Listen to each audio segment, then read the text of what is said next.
राजस्थान और पंजाब के युवाओं की स्थिति दिखाते हुए हम आपको बताएंगे कि कैसे युवा घोषणा पत्रों में हैं, घोषणाओं में है, लेकिन युवा के लिए हुए हर ऐलान को देखिए।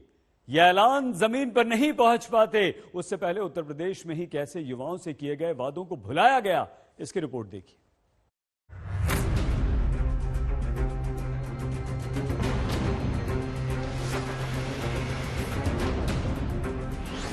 ये है उत्तर प्रदेश का युवा, करोड़ों वोट की ताकत रखने वाला युवा, जिससे वादे करके न जाने कितने लोग विधायक, मंत्री, सांसद बने। ये नौजवान ताकते रह गए अपने साथ हुए वादों को, अपने लिए हुई घोषणाओं और घोषणा पत्रों को। किसी एक नहीं बल्कि हर दल के राज में। घर से अपने माता पिता को नौकरी इस बार मिल जाएगी कि भरोसा देकर आने वाले ये नौजवान यूपी में कैसे घोषणाओं में शामिल करके छोड़े गए, देखिएगा। बात 2007 की है। युवाओं ने अपना वोट देकर सत्ता में बीएसपी को स्थापित किया। ब्राह्मण शंख बजाएगा, हाथी बढ़ता जाएगा के नारे वाली सोशल इंजीनियरिंग से सत्ता हासिल करने वाली मायावती के कार्यकाल में जितनी नौकरियां कहते हैं युवाओं को नहीं मिली, उससे ज्यादा पैसे में मूर्तियां प्रदेश भर में लग गईं। 2007 से 2012 के दौरान दावा है 91,000 लोगों को ही सरकारी नौकरी मिल पाई। साल बदला लेकिन युवाओं का हाल नहीं बदला। 2012 के चुनाव में उत्तर प्रदेश में 3 करोड़ से ज्यादा नौजवानों ने सत्ता समाजवादी पार्टी को दी। मुख्यमंत्री अखिलेश यादव बने। दावा है उन 5 साल के दौरान सिर्फ 2,05,000 लोगों को सरकारी नौकरी दी गई। 10वीं के बच्चों को टैबलेट देने के वादे का सही आंकड़ा कभी तत्कालीन सरकार ने नहीं बताया कि कितनों को दिया गया। 12वीं पास को लैपटॉप बांटने के वादे पर काम पहले साल जोर शोर से हुआ। लाखों छात्रों को तब दिया गया। फिर दावा है कि इसमें भी सिर्फ टॉपर्स वाली शर्त लगा दी गई। देश के वीडियो जारी करने की वजह यह कि 5 साल पहले जो बीजेपी यूथ जिताएगा बूथ और एक बूथ 5 यूथ के नारे के साथ 300 सीट के पार पहुंची, युवाओं के साथ वादे की जमीनी हकीकत ये कि 18 से 25 साल के 1 करोड़ युवाओं को टैबलेट, स्मार्टफोन की बात कही। हकीकत में सत्ता के 5वें साल के अंत में 60,000 लोगों को टैबलेट बांटकर योजना का शुभारंभ मात्र हो पाया। सरकार ने यह भी दावा किया कि 4 लाख से ज्यादा लोगों को नौकरी उत्तर प्रदेश में मिली, लेकिन हकीकत एक तस्वीरों में यह भी, जहां उत्तर प्रदेश में लगातार अलग अलग शहरों में युवा थाली बजाते हुए प्रदर्शन करते सामने आए। बात कानून राज की होती है, लेकिन एक सच्चाई ये भी कि 2017 से 2021 के दौरान तमाम भर्ती परीक्षाओं के पेपर लीक हुए। 1.25 महीने पहले यूपी में शिक्षक पात्रता परीक्षा का भी पर्चा लीक हुआ। प्रशासन ने अपराधियों पर कार्रवाई की। फिर से परीक्षा भी होने जा रही, लेकिन प्रतियोगियों का साल कहते हैं बर्बाद हो गया। लाखों रुपए की फीसें भरी जाती। कोई इंसान जेवर बेच रहा, कोई खेतियां रख रहा, कोई अपने लोन ले रहा। कुल मिलाकर कहानी यही है कि युवाओं का वोट हर दल ने लिया है, हर बार शासन किया है, लेकिन सत्ता के लिए जो घोषणाएं नौजवानों के लिए की गई, वो ज्यादातर घोषणा पत्रों में ही रह गई। आज तक ब्यूरो।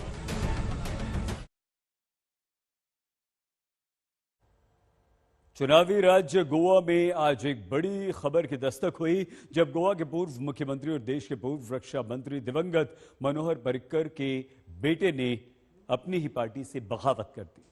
मनोहर पर्रिकर जी की भी याद आती है।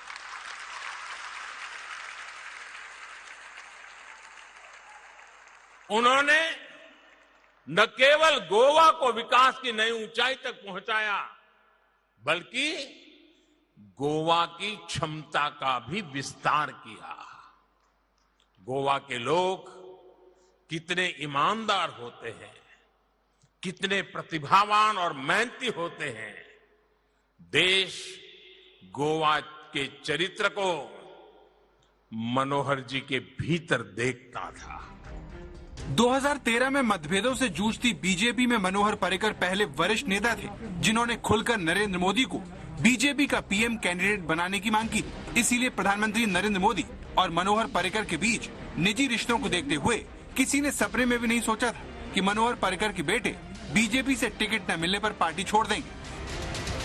I will be contesting as an independent candidate from Panji constituency. Thank you. As far as political party is concerned, only platform available to me is the BJP. The other platform is the independent, my own platform, which I have to do, unfortunately, in these circumstances for the values I believe in. Goa की Panaji seat पर BJP का दबदबा रहा है। पूर्व CM Manohar Parrikar 6 बार यहां से विधायक रह चुके हैं। गोवा में बीजेपी का आधार मजबूत करने में पर्रिकर की भूमिका अहम मानी जाती है। इस सीट पर पर्रिकर के बेटे उत्पल पर्रिकर शुरू से ही दावा ठोक रहे थे। उन्होंने अलग अलग तरीके से इसका संकेत भी दिया, लेकिन जब बीजेपी ने उन्हें उम्मीदवार नहीं बनाया तो उन्होंने निर्दलीय चुनाव लड़ने का ऐलान कर दिया। उत्पल का कहना है कि उन्हें पिता की सीट पर कार्यकर्ताओं का समर्थन प्राप्त है। वहीं बीजेपी का तर्क है कि राजनीतिक विरासत को आगे बढ़ाने का मतलब ये नहीं है कि टिकट दे दिया जाए सिर्फ इसीलिए कि आप किसी के बेटे हैं। बीजेपी किसी का समर्थन नहीं करेगी। बीजेपी ने उत्पल को मनाने के लिए दूसरी सीट पर उम्मीदवारी का ऑफर भी दिया था, लेकिन उत्पल पिता की सीट पर ही चुनाव लड़ने पर अड़ गए और बात बिगड़ गई। गोवा में पैर पसारने की कोशिश कर रही आम आदमी पार्टी उत्पल को अपने साथ आने का ऑफर दे चुकी है। वहीं शिवसेना ने उत्पल को सपोर्ट करने के लिए सभी विपक्षी दलों को साथ आने का आह्वान किया है।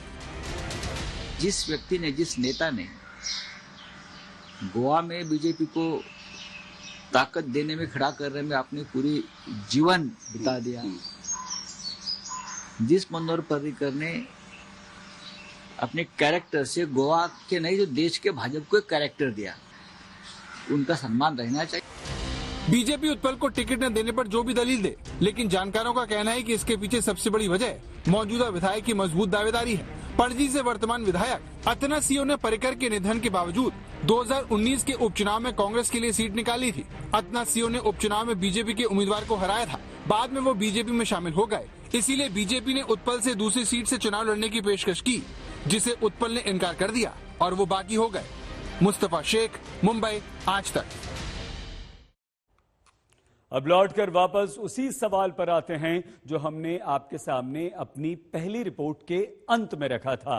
आज कांग्रेस ने उत्तर प्रदेश में भर्ती विधान वाले युवा घोषणा पत्र में यूं तो वो सभी वादे कर दिए जिन्हें पूरा करने की आशा हर नौजवान, हर सरकार से चाहता है, लेकिन युवाओं से वादा असल में घोषणा पत्रों में ही रह जाता है। इसका सबूत ये कि उत्तर प्रदेश में जो वादा कांग्रेस सरकार बनने पर पूरा करने की बात युवाओं से करती है, वही वादा और वही वादे पंजाब और राजस्थान में अपनी सरकार होने के बाद भी कांग्रेस पूरे नहीं करती। सरकार के पास खूब पैसा है। सरकार की जब नीति सही होती है तो जो सरकार के पास सुविधाएं हैं और जो सरकार के पास साधन है वो सही चीज के लिए इस्तेमाल किए जाते हैं। आप किसी भी कांग्रेस के स्टेट को देख लीजिए और जनरली आपको दिखेगा कि हम ज्यादा से ज्यादा नौकरियां कमिट करते हैं और दिलवाते हैं। तो फिर देखिए, पंजाब और राजस्थान की सरकार का काम दोनों जगह कांग्रेस की ही सरकार है। और ये राजस्थान की ताजा तस्वीर, सरकार के 3 साल हो चुके, सड़क पर प्रचार है, लिखा है 1 लाख नौकरी दे दी, 1 लाख नौकरी देने की प्रक्रिया चल रही है। लेकिन उत्तर प्रदेश में वोट के लिए युवाओं को नौकरी होने पर भी न देने की बात कहने वाली प्रियंका गांधी को अपनी पार्टी की राजस्थान सरकार के मुख्यमंत्री का बयान जरूर सुनना चाहिए। रोजगार जो है वो नौकरी सरकारी नहीं मिल सकती सबको। 1 लाख नौकरी दी अभी हमने, 1 लाख के पास चल रहा है, एक सीमा होगी उसकी। तो प्राइवेट सेक्टर को जितना हम लोग डेवलप करेंगे उतने ज्यादा आने की संभावना है। राजस्थान में सरकारी नौकरियों के पद खाली हैं। मुख्यमंत्री कहते हैं अब सरकारी नौकरी नहीं दे सकती। तब क्या ये शीला चौधरी जैसी बेटियों के साथ अन्याय नहीं जो राजस्थान की लड़की हैं और राजस्थान में अपने लिए नहीं, हर उस बच्चे के लिए लड़ रही जिससे टीचर नहीं मिल पाते। 1 से 5 वाले जो बच्चे हैं वो स्कूलों में जाते हैं तो उनको वहाँ पे स्टाफ नहीं मिलता है, उनको टीचर नहीं मिलता है। और एक जो राजस्थान का जो बेरोजगार है वो 80% लाने के बाद में भी सेफ फील नहीं कर रहा है कि उनको जो है जॉब मिल जाएगी क्या। फिर क्या भर्ती विधान सिर्फ एक राज्य के लिए होगा क्योंकि वहाँ चुनाव है, जबकि 2021 की 10 भर्ती परीक्षा में 70 लाख बेरोजगार युवा अकेले राजस्थान में शामिल हुए। 2020 में सरकारी भर्तियों में राजस्थान में 20 लाख बेरोजगारों ने हिस्सा लिया। 1 साल के भीतर 3 गुना बेरोजगार राजस्थान में बढ़ गए। यही कारण है बेरोजगारी के पैमाने पर राजस्थान नंबर 2 पर है, हरियाणा नंबर 1 पर। राजस्थान बेरोजगारी में पिछले 1 साल से लगातार दूसरे नंबर पर देश में बना हुआ है। सरकार कोई भी हो, बेरोजगारी की समस्या का निदान हो नहीं सका है।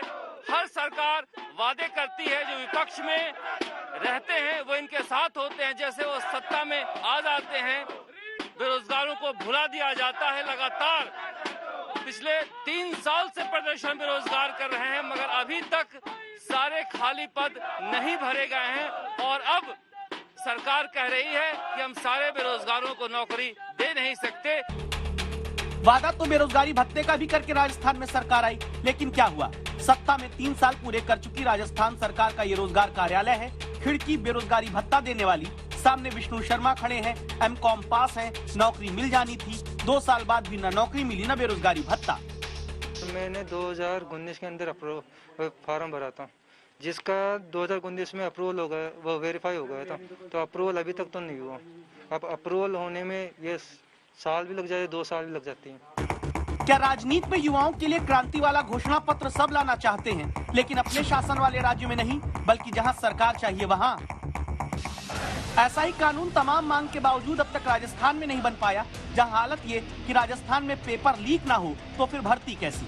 जुलाई 2014 में RAS भर्ती पर्चा आउट होने से रद्द हुई, दिसंबर 2015 में LDC भर्ती पेपर लीक से रद्द हुई, मार्च 2018 में कांस्टेबल भर्ती भी पेपर लीक के कारण रद्द की गई, 2019 में पटवारी भर्ती को रद्द करना पड़ा, दिसंबर 2019 में लाइब्रेरियन परीक्षा का पेपर लीक हुआ, दिसंबर 2020 में जूनियर इंजीनियर भर्ती परीक्षा का पेपर सुरक्षित नहीं हो पाया, 2021 में सब इंस्पेक्टर और रीट भर्ती में पेपर लीक हो गया। इसीलिए देश के हर राज्य में युवा 2 जगह पर सबसे ज्यादा पाया जाता है, एक प्रदर्शन करता हुआ सड़क पर, दूसरा नेताओं के घोषणा पत्र में।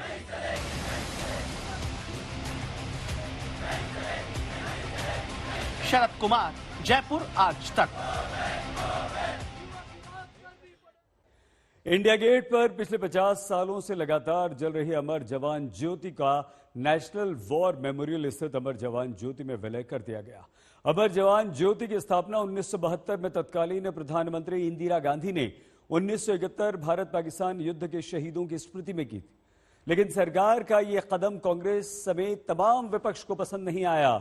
एक तरफ राहुल गांधी ने यह कह दिया कि उनकी सरकार आई तो ज्योति फिर से जलाई जाएगी, तो दूसरी ओर आरजेडी ने सरकार से पूछ लिया कि ऐसी सलाह आपको देता कौन है भाई?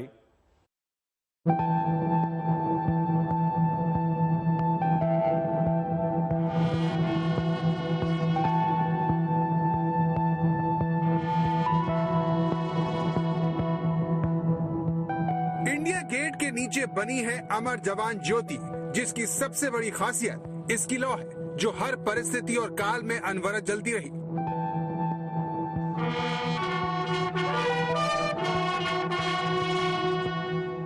पिछले 50 सालों से अमर जवान ज्योति और इंडिया गेट एक दूसरे की पहचान रहे हैं। वो इंडिया गेट जो राजधानी की शान है, दुनिया में दिल्ली की पहचान है, लेकिन इंडिया गेट की पहचान, उसकी सबसे बड़ी खासियत खत्म हो गई है।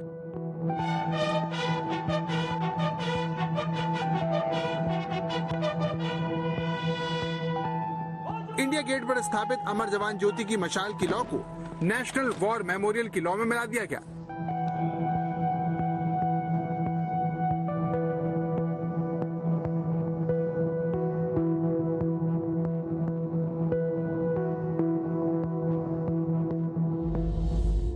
हर गणतंत्र दिवस पर प्रधानमंत्री राजपथ से पहले अमर जवान ज्योति आकर अमर शहीदों को श्रद्धांजलि देते रहे हैं। देश पर मर मिटने वालों को सैल्यूट करते हुए हर साल देश अपने पीएम को देखता रहा है।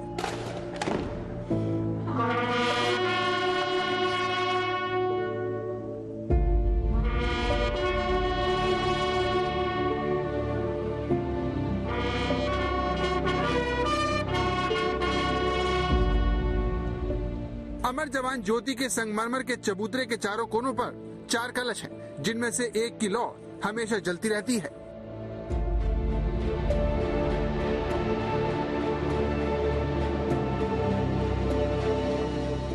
लेकिन स्वतंत्रता दिवस और गणतंत्र दिवस के मौके पर अमर जवान ज्योति की चारों लौ जलाई जाती रही है। सवाल यह है कि जिस अमर जवान ज्योति पर पिछले 50 सालों से गणतंत्र दिवस पर राष्ट्रपति प्रधानमंत्री के आने की परंपरा रही हो,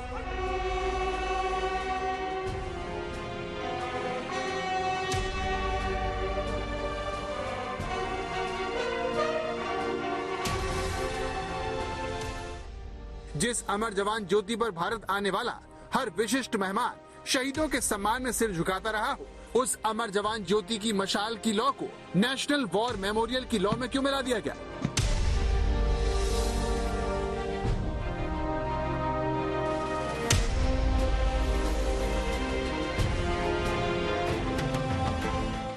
क्या है अमर जवान ज्योति की कहानी, जिसे लेकर सरकार और विपक्ष में ठन गई?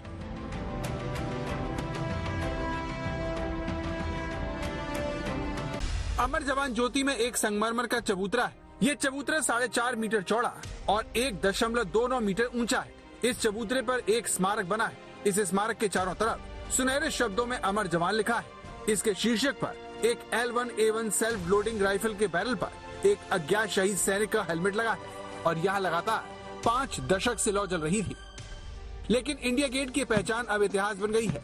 अमर जवान ज्योति नेशनल वॉर मेमोरियल में मौजूद अमर जवान ज्योति में विलीन हो गई है। इसके लिए खास तौर से आयोजन हुआ और इस सेरेमनी का नेतृत्व एयर मार्शल बलभद्र राधाकृष्ण ने किया, जिनकी मौजूदगी में पहले अमर जवान ज्योति पर माल्यार्पण किया गया। उसके बाद चारों लौ से एक मशाल जलाई गई और उसे एक छोटी मशाल में समेटा गया। इसके बाद मिलिट्री बैंड और परेड के जरिए इस अमर ज्योति को 300 मीटर दूर वॉर मेमोरियल ले जाया गया। यहाँ भी एयर मार्शल बलभद्र राधाकृष्ण ने मशाल के जरिए नेशनल वॉर मेमोरियल की लौ में अमर जवान ज्योति से लाई गई लौ को मिला दिया। इस तरह अखंड ज्योति के विलय के बाद इंडिया गेट पर 50 वर्षों से जलती आ रही अमर जवान ज्योति बुझ गई। लेकिन सवाल यह है कि जिस अमर जवान ज्योति की हर लौ के लिए एक अलग गैस का बर्नर लगाया गया, 1971 से 2006 तक अमर जवान ज्योति को जलाने के लिए लिक्विड पेट्रोलियम गैस का इस्तेमाल किया गया। 2006 के बाद अमर जवान ज्योति की गैस को जलाने के लिए CNG का उपयोग होने लगा। इसके लिए 2005 में कस्तूरबा गांधी मार्ग से इंडिया गेट तक करीब आधा किलोमीटर लंबी अंडरग्राउंड गैस पाइपलाइन बिछाई गई। ये अमर जवान ज्योति हमेशा जलती रहे, ये देखने के लिए एक व्यक्ति ज्योति के मेहराब के नीचे बने एक कमरे में हमेशा रहता आया है। प्रधानमंत्री नरेंद्र मोदी ने एक ट्वीट में कहा, ऐसे समय में जब पूरा देश नेताजी सुभाष चंद्र बोस की 125वीं जयंती मनाने जा रहा है, मैं ये बताते हुए बहुत खुश हूँ कि ग्रेनाइट से बनी उनकी एक भव्य प्रतिमा इंडिया गेट पर लगाई जाएगी। ये नेताजी के प्रति देश की कृतज्ञता का प्रतीक होगा। अमर जवान ज्योति को बुझाया नहीं जा रहा है, बल्कि उसे राष्ट्रीय समर स्मारक की ज्योति में मिलाया जा रहा है। अमर जवान ज्योति 1971 दूसरे युद्धों के शहीदों को श्रद्धांजलि देने के लिए बनाई गई थी, जलाई गई थी, लेकिन उनमें से किसी का नाम वहां नहीं लिखा था।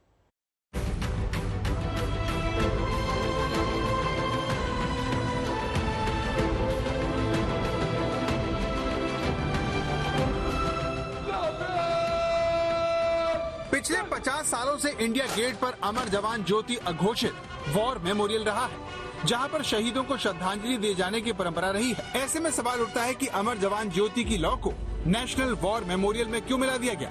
इसकी वजह समझने के लिए आपको पहले इंडिया गेट के इतिहास को समझना होगा।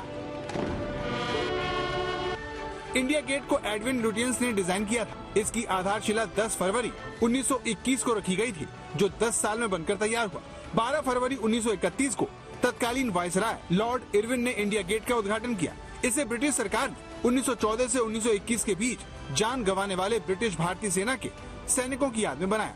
1914 से 1918 तक प्रथम विश्व युद्ध में और 1919 में तीसरे एंग्लो अफगान युद्ध में 80,000 से ज्यादा भारतीय सैनिक शहीद हुए थे। इन्हें ही श्रद्धांजलि देने के लिए इंडिया गेट को बनाया गया था।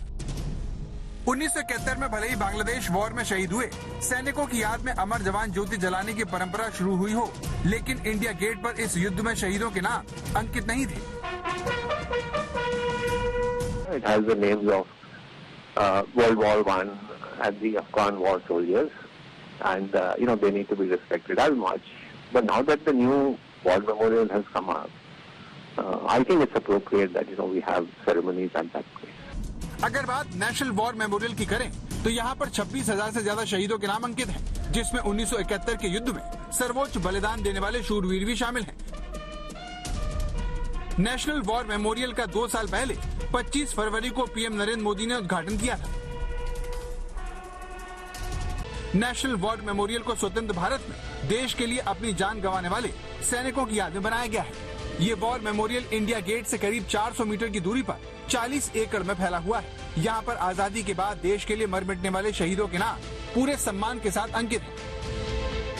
नेशनल वॉर मेमोरियल में चीन और पाकिस्तान के साथ युद्ध के अलावा 1961 में हुए गोवा युद्ध और श्रीलंका में चलाए गए ऑपरेशन पावन और भारतीय सेना द्वारा जम्मू कश्मीर में चलाए गए विभिन्न ऑपरेशन में शहीद हुए सैनिकों के नाम सुनहरे अक्षरों में दर्ज है।